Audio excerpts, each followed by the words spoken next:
Halo teman-teman, kembali lagi bersama saya di channel Singa Maruta TV 79. Bagaimana dengan kabar teman-teman semua? Semoga baik-baik saja ya. Tidak seperti aksi yang sedang ramai ya sekarang ya. Di berita-berita kita mah apa adanya saja ya, nggak perlu omon-omon. Oke guys, kali ini saya akan membahas alur cerita film yang berjudul Lost Man Melati.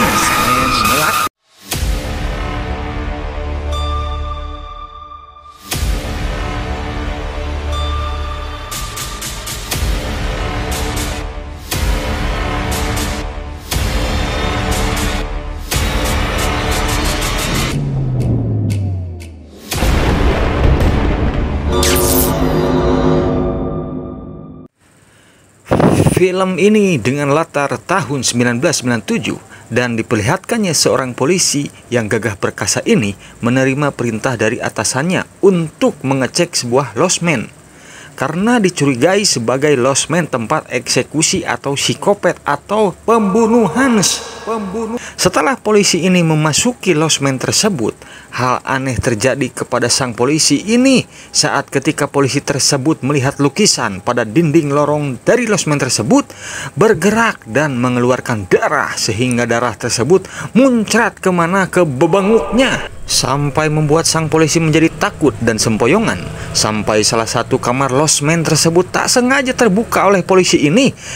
Taunya ada sosok makhluk seperti zombie yang sedang menonton TV sampai membuat polisi tersebut bengong. Namun saat polisi bengong melihat makhluk zombie tersebut nonton TV, muncullah sosok wanita yang kalau menurut saya cantik dan seksi. Tapi di balik kecantikannya ini, coba kalian nilai sendiri. Dan film pun baru dimulai. Anjay.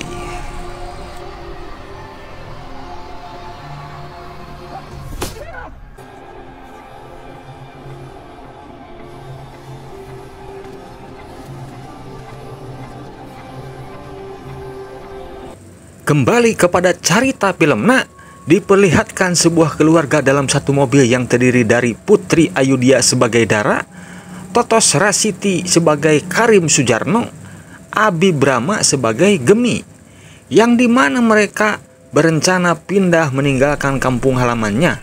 Saat dalam perjalanan, Dara menceritakan sedikit tentang neneknya ke Gemi, bahwa neneknya sudah meninggoy. Setelah perjalanan panjang, akhirnya mereka menemukan losmen yang bernama Losmen Melati, dan mereka pun singgah di losmen tersebut karena losmen-losmen yang lain penuh. Jadi ya begitulah, banyak yang check-in. Saat Gemi mau memasuki losmen tersebut, Gemi melihat bahwa losmen tersebut sangatlah menyeramkan. Namun Dara dan Karim terpaksa memasuki dan melakukan reservasi atau check-in di losmen tersebut. Sesaat mereka mau melakukan reservasi di losmen tersebut, Golok yang diperankan oleh Samuel Panjaitan berbicara kepada Gemi, yang dimana Golok berkata bahwa Gemi mengingatkannya kepada seseorang yang sudah tidak ada. Golok pun berkata kepada Dara dan Karim, jika ada tamu yang menginap di losmen ini, maka akan ada sambutan untuk para tamunya dengan acara minum teh. Sesaat Golok menyiapkan kamar dan kuncinya, Gemi melihat ada sesuatu sekolebat-sekolebat seperti hantu. Namun Golok mengajak mereka untuk mengikutinya dan bertemu Madam Melati yang diperankan oleh Alexandra Gottardo. Mantap, yaitu dari pemilik losmen ini. Selang waktu di acara sambutan yang dibarengi dengan minum teh, Madam Melati bercerita kepada Dara dan Sujarno karena Dara menanyakan anak dari Madam Melati, dan Madam bilang bahwa tidak gampang ditinggalkan orang yang kita sayangi seperti Anda yang ditinggalkan oleh ibu Anda. Anjay. Dari situ seolah-olah Madam Melati tahu segalanya tentang Dara dan Sujarno. Dan setelah berbincang saling serang seperti debat kemarin, Dara pamit kepada Madam untuk beristirahat karena Dara dan Sujarno teringat dulu telah meninggalkan dan menelantarkan ibunya yang dititipkan di panti jompo sampai ibunya tersebut meninggal. Dara pun menyesalinya. Selang waktu pada saat malam hari penuh dengan guludug, bentar atau centar, Gemi terbangun dan melihat hantu dari neneknya. Sungguh sangat mengerikan. Gemi pun hilang dibawa oleh makhluk tersebut.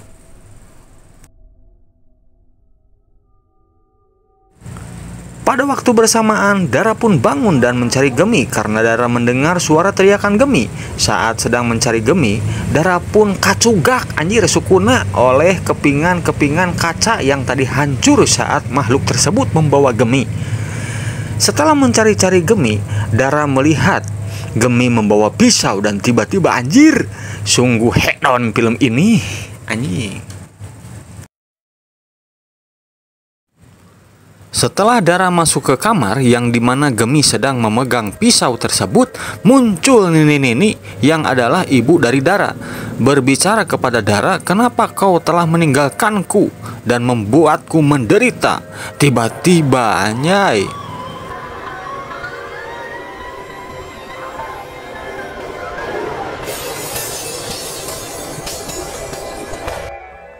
scenes beralih yang dimana Golok membawa jasad dari Gemi dan mengambil darah Gemi karena Gemi sangat mirip dengan anak dari Madam yang sudah meninggoy.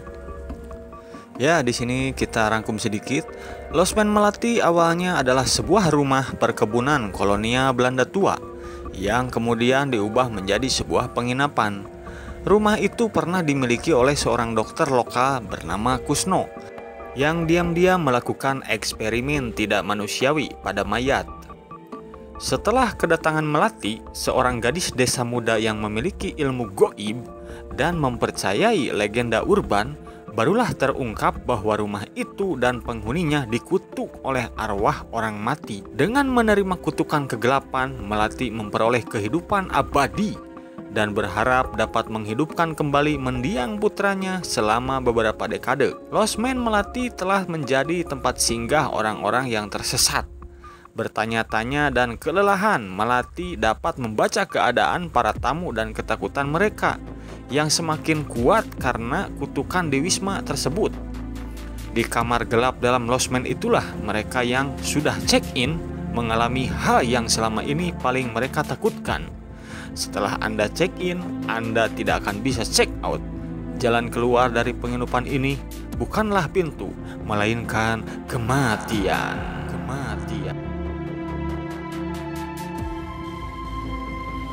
Oke, lanjut, yang dimana film ini kedatangan dua berandal yang memang telah bekerja kepada Madam Melati beberapa tahun ke belakang. Kedua berandal tersebut bekerja untuk Madam yang dimana kerjanya adalah mengambil kendaraan-kendaraan para tamu yang memang tamunya tidak pernah keluar lagi dari losmen tersebut. Kedua berandal ini berdebat dan berencana untuk merampok ke dalam rumah losmen tersebut karena mereka merasa tidak cukup dengan mengambil kendaraannya saja, melainkan ingin lebih dari itu.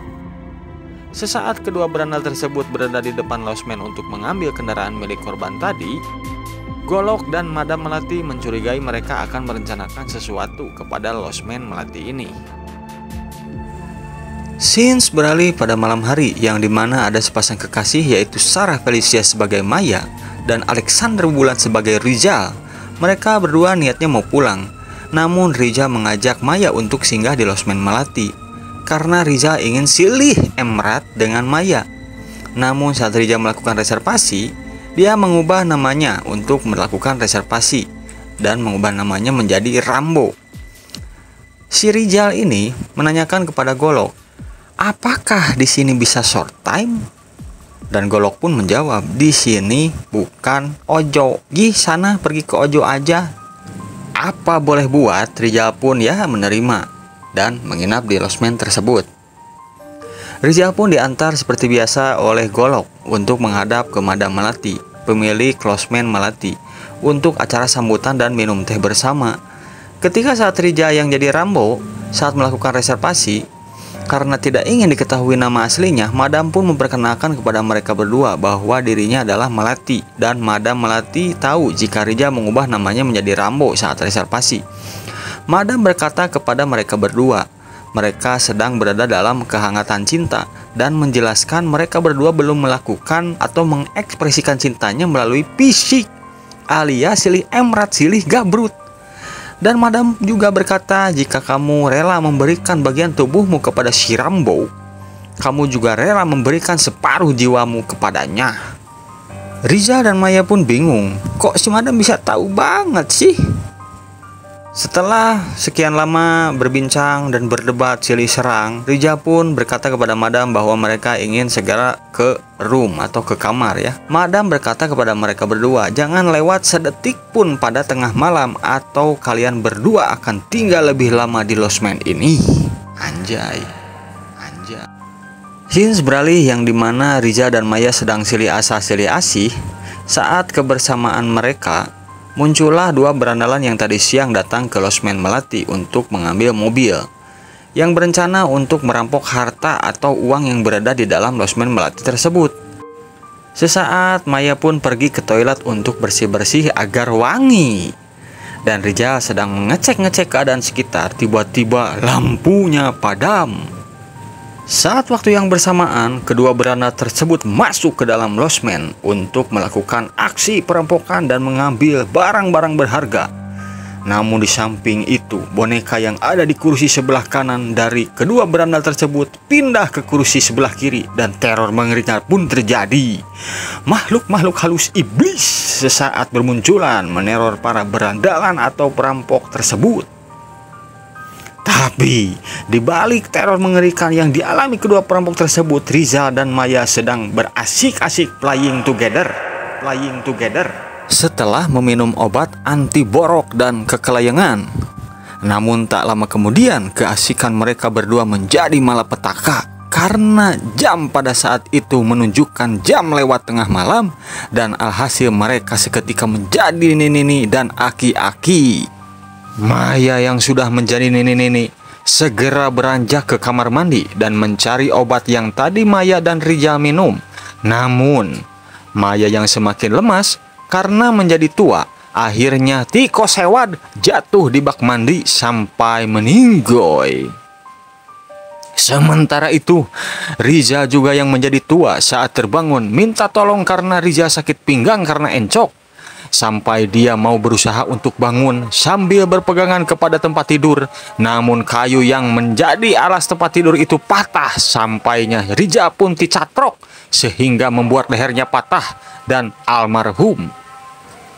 Setelah kedua remaja yang ugal-ugalan tersebut almarhum, kini kedua berandalan yang diteror terus-menerus oleh makhluk-makhluk halus seperti pocong, Mbak Kunti, dan lainnya. Sampai kedua berandalan tersebut terpisah ruangan. Si Aa Udin ini yang menyelinap ke kamar Madam ternyata malah bertemu Madam sendiri. Dan Madam pun ditikam dari belakang secara romantis. Scene beralih pada beranda yang satunya lagi. Berada di lorong bawah tanah, menemukan lubang pengapian yang terkunci dan mendengar ada suara. Maka dari itu beranda ini membuka tutup dari cerobong pengapian tersebut. Dan apa yang terjadi? Beranda tersebut almarhum. Karena di dalam cerobong pengapian tersebut ada sosok makhluk seperti zombie yang adalah Dr. Kusno, yang dulu pernah menempati losmen atau yang dulunya rumah dari Dr. Kusno tersebut. Yang dimana Dr. Kusno ini adalah dokter psikopat yang menjadikan mayat manusia untuk menjadi percobaan sesatnya. Karena dulu Dr. Kusno menyimpang dan melakukan ajaran sesat pada mayat manusia, akhirnya Dr. Kusno dikutuk menjadi manusia yang memang tak bisa almarhum karena kutukan tersebut. Selang waktu, Madam pun bangkit dari tikaman romantis berandal tersebut dan menikam kembali berandal tersebut dari depan secara romantis juga. Sampai si berandal tersebut ini jatuh melalui jendela lantai 30 dan masih hidup. Beranda yang jatuh dari lantai 30, berandal ini kabur naik mobil dengan penuh luka-luka di dada dan kehabisan darah akibat tikaman romantis Madam dan tembakan dari golok. Berandal tersebut meninggoy di jalan, sungguh sangat mengharukan, guys. Kembali kepada Madam Melati yang melihat Maya sedang stay romantis di bak mandi setelah almarhum. Lanjut di mana Madam Melati dan Golok alias Bedog melihat mayat berandalan di bawah, yaitu tepatnya dekat lubang cerobong pengapian. Madam Melati merasakan ada hal aneh dan adanya aura sesat. yaitu tadi Dr. Kusno yang memang dulunya pernah dibawa oleh makhluk terkutuk masuk ke dalam cerobong tersebut dan terpisah dengan anaknya Dr. Kusno. Madam Melati pun siap menghadapi jika suatu saat Dr. Kusno, makhluk terkutuk tersebut, mendatanginya kapanpun, dimanapun, everywhere. Ya, kira-kira begitulah akhir dari alur cerita film ini, guys. Jika kalian penasaran, alangkah baiknya kalian nonton aja filmnya dan rasakan kengerian-kengerian yang romantis. Saya konten kreator dari Singa Maruta TV 79. Sampai ketemu lagi alur cerita film lainnya. Oke, see you.